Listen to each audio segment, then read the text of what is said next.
मैं दिलीप मंडल दलित दस्तक और अंबेडकर नामा के लिए आज रिपोर्टिंग कर रहा हूं और एक बहुत महत्वपूर्ण हिस्टोरिकल साइट पर मैं मौजूद हूं।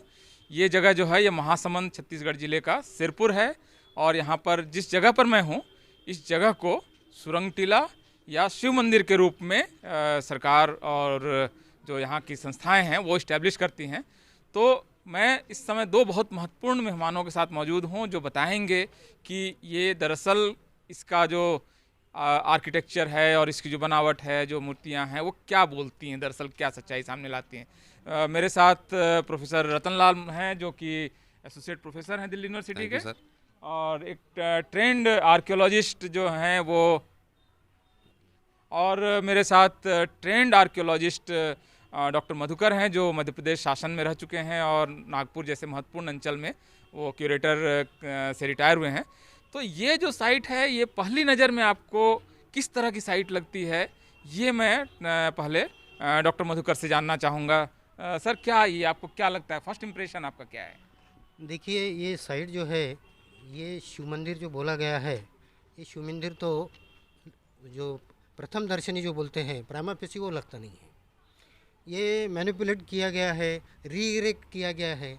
जब at the duration of excavation जब किया होगा तो ये ड्यूरेशन जो है, ये एक्सकेवेशन जो है, ये एक्सकेवेशन में ये जो चीज़ें है ये यहाँ से मिली नहीं है। ये देखिए, ये सब बाहर की चीज़ें लगती है। और ये जो बाकी जो बांधकाम किया है, ये जो स्ट्रक्चर किया है, ये स्ट्रक्चर भी री-इरेक्ट हुआ है। ये मतलब आपका कहना है कि ये जो मैं अगर नीचे देखूं तो ये जो पत्थर है और ये जो पत्थर है, ये दोनों का कोई संबंध नहीं है। दो तीन अलग अलग तरह का स्ट्रक्चर दिख रहा है। यहाँ पर भी देखिए, ये भी मैनिपुलेट, यहाँ पर भी कोई संबंध नहीं है, ये अलग से किया गया है, ये भी अलग से किया गया है। और देखो, आप कंस्ट्रक्शन में भी देखिए, वहाँ पर भी जो पत्थर लगे हैं वो पत्थर इर्रेगुलर पत्थर है, इर्रेगुलर में रैंडमली लगा दिए गए हैं, पूरा रैंडम है। तो इससे ये पता चलता है कि ये तो है ना, मतलब डिलिबरेटली कुछ ना कुछ तैयार किया। अब ये देखो, ये यहाँ की जो फ्रेम है, ये यहाँ की फ्रेम नहीं लगती, ये फ्रेम नहीं है यहाँ की। ये कहाँ की फ्रेम होगी? ये कहीं से उठा के यहाँ पर लाया होगा। ये फ्रेम इतनी बड़ी फ्रेम नहीं, ये फ्रेम जो रहती है बहुत बड़ी फ्रेम रहती है। अब मैं आपको फ्रेम भी दिखाऊंगा बाद में जी।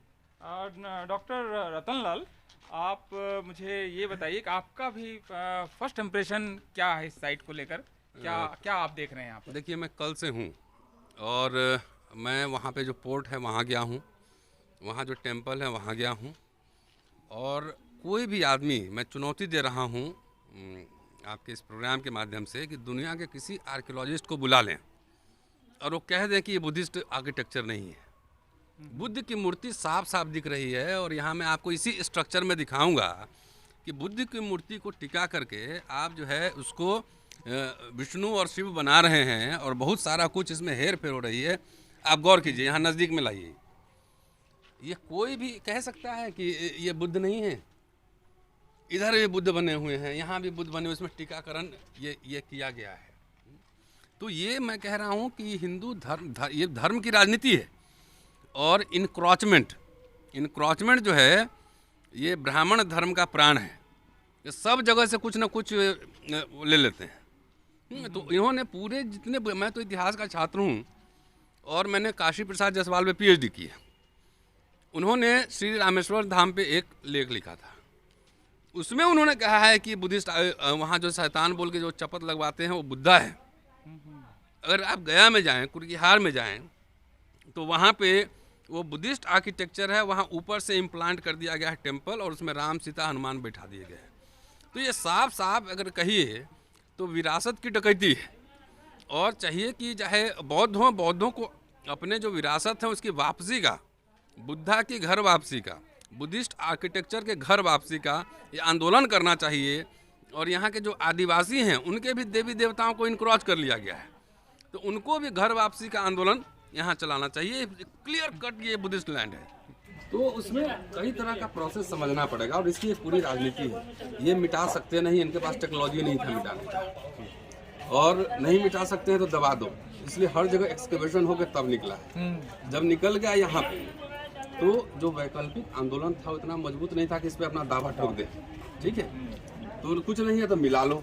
तो एसिमिलेशन का ये प्रोसेस है, इसलिए आप देखेंगे बुद्धिज्म के जितने रिमेन्स हैं, जितने सिंबल्स हैं, सबको एसिमिलेट कर लिया। ट्राइबल कल्चर्स को देखिए आप, जितने अब मदर गॉडेसेस हैं, चाहे कामाख्या हो, चाहे डोम्बिनी हो, चाहे कोई भी हो, तारा हो, सब कुछ है, तो सबको टीका लगा लगा के एसिमिलेशन का प्रोसेस कर दिया गया। लेकिन ये 21वीं सदी है और ये क्लियर कट, अगर इस पे अब समाज नहीं जगता है, ये विचारों की डकैती एक तरह से इसको कह सकते हैं। नहीं, ये बहुत महत्वपूर्ण है कि जिस तरह से आर्कियोलॉजी भारत में चली है, खासकर अयोध्या में भी हम देखेंगे जो हुआ है, तो एक तरह से फिर से बहुत यूनेस्को की निगरानी में और इंटरनेशनल एक्सपर्ट्स की निगरानी में इनको री एक्सकवेशन और एक तरह से इनको एनालाइज करने की शायद जरूरत है। कोर्ट की तरह, कोर्ट की तरह एडिशन करना चाहता हूँ थोड़ा सा। ये एडिशन है कि देखो, हम जो हमारा इतिहास अभी लिखेंगे, हम इमोशन पर नहीं जाना चाहते। नहीं, क्या है एविडेंस। अब क्या है, मैं काफ़ी बार देखता हूँ कि हम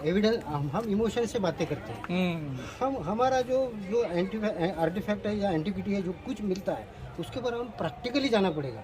हम क्रॉस एग्जामिनेशन करना पड़ेगा, उनको क्रॉस से हमको जवाब देना पड़ेगा, तब हम देखेंगे। नहीं तो अयोध्या जो है, अयोध्या का हमारा किस्सा वैसा ही हो गया है। हम इमोशन से गए थे, हमारे जो उसके क्रॉस एग्जामिनेशन है, क्रॉस कुछ आर्गुमेंट्स है, वो नहीं कर पाए।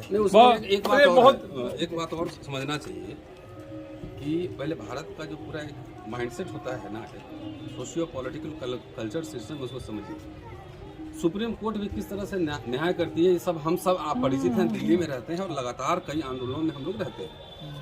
तो यहाँ पे इनक्रोचमेंट सीधा हो रहा है, इसलिए बार बार कह रहा हूँ कि इंटरनेशनल जो फोरम है, इस बात को उठाया जाए। देखिए, मैं डॉक्टर अम्बेडकर की चर्चा कर रहा था, उन्होंने क्रिश्चियनिटी स्वीकार नहीं की, इस्लाम स्वीकार, सब जगह से ऑफर था, उन्होंने बुद्धिज्म क्यों स्वीकार किया?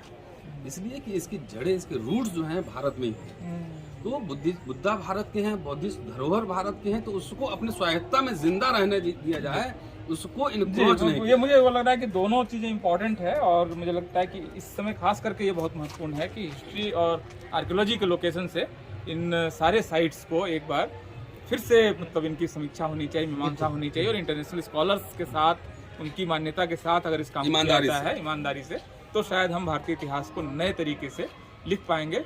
बहुत बहुत शुक्रिया आपका इस पूरे वीडियो को देखने के लिए, और आप दलित दस्तक और अम्बेडकर नामा को सब्सक्राइब करना ना भूलें।